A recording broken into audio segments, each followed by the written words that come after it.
Hey everyone, I've been asked to make an explanation of how to make a steady, zero holding, cheap mount for the rear sight leaf on a Mosin Nagant any variant, M44, M38, 9130, and so on.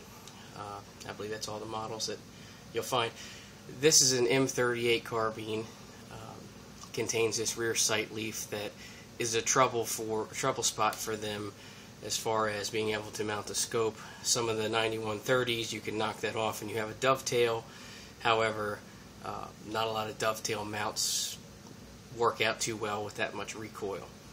Now this is a cheap mount. What had happened was I bought one mount after another. None of them were any good. They didn't hold zero. I even had a B squared mount that did not work. This one was the cheapest one I purchased. I believe it was about $8 shipped. I think it was they called it a long rail, and if you see the length of this rail, I'll show you. It was the longest one of the three.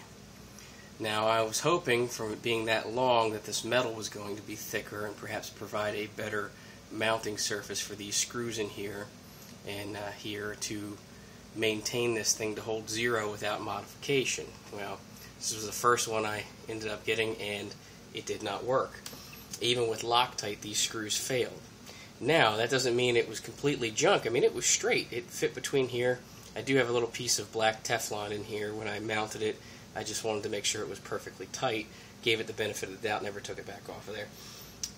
What I came up with was, it's just simple physics because of the recoil here. These screws were working their way out, that and the fact that the screws were really not done great.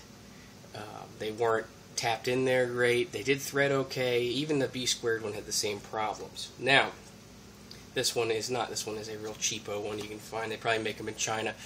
I already undid my screws, so I'm going to pop this off to show you what I ended up doing. We'll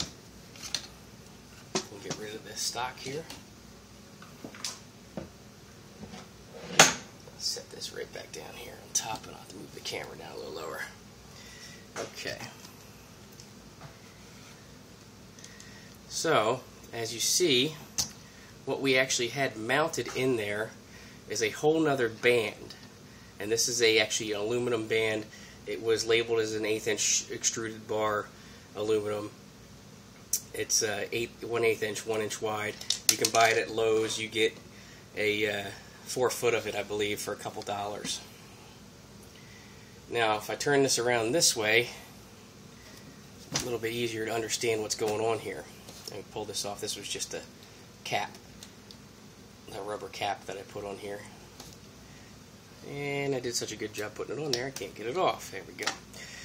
Alright, now what you'll see here, forgive me here, that thing was sticking. What you'll see right here is two stainless steel 440 screws, and you'll begin to understand what's going on here. This strip was bent all the way around the bottom. Now, I didn't Duracoat it, so it kind of is already chipped off going into stock. All the way around the bottom of the action. And if you want to get a nice tight fit, you can start with a 1 inch bar, or a 1 inch tube. A shower curtain rod works great to get that diameter, because you want it a little tighter than what you're going to use it on, so it's spring fit when you put it on. Once it's rolled all the way around this, you want to end up with a square edge at the top here to fold over your rail. Now, once that's folded over the rail, you bring it across again, and you're going to leave a gap right here. And that gap is actually used as a clamping surface. I'm going to move this again so you can get a better look at that. There's actually, I even have more I could jack it down. But I rolled the one down so it would cover up the gap, and so I could put my little cap on there. But it's basically being held under tension like a clamp. Now, the back side of this, if you see, it actually has a contour welded into the rail. Now, that is also, actually it was TIG welded because it was all aluminum. The rail itself was flat on the bottom and thick here, and that would do just fine jacking that down against there, but I wanted 100% positive that it was not going to shift left and right. Even though this prevented it from doing so, I wanted to make sure. So I took, again, from Lowe's, a aluminum 1/8" wall tube, cut out a radius of it, and TIG welded it to the bottom of this rail. You could also use an epoxy, because all you're going to be doing is holding this under clamping. You could glue it in place if you wanted to. I TIG welded it, had the welder available, no big deal.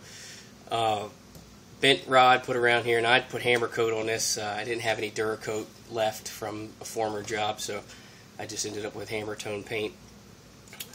Planning on taking this off, Duracoating the screw heads, and Duracoating the entire piece here and the rail to match that. I'm going to probably strip and do the whole barrel at the same time. But that's about it. You put this on here, tighten it down. It'll eliminate your up and down movement. If it's good and tight here, you won't have any side-to-side movement, but if you do put that piece in the bottom, it'll eliminate any extra side-to-side movement, and you're done. It's just as simple as that.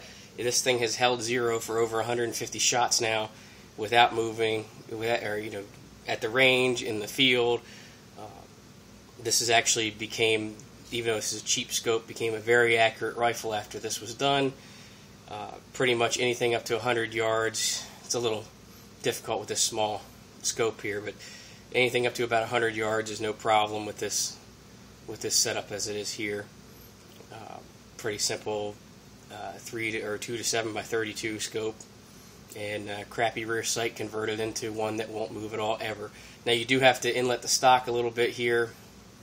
I mean, it's a minor amount. You're talking an eighth inch or less. And once you start bending this here, it's actually going to get a little thinner than 1/8 of an inch. But basically, if you have a wood stock, you're just taking a little bit off of it. You start with a 1/16, and it'll probably clear in there because those wood stocks were a little loose to begin with. And that's about it. And if you have any questions, feel free to send me a message. But that worked 100%. No problems after that. And that little foot cap was off a piece of metal shelf, and it covered up the little adjustment point really well. And when you put the stock on it after that, you don't even barely see it. So there it is. It's held zero for over 150 rounds, and I'm just using, what I can get. Full metal jacket, cheapo rounds from a local sporting goods store that has them in bulk.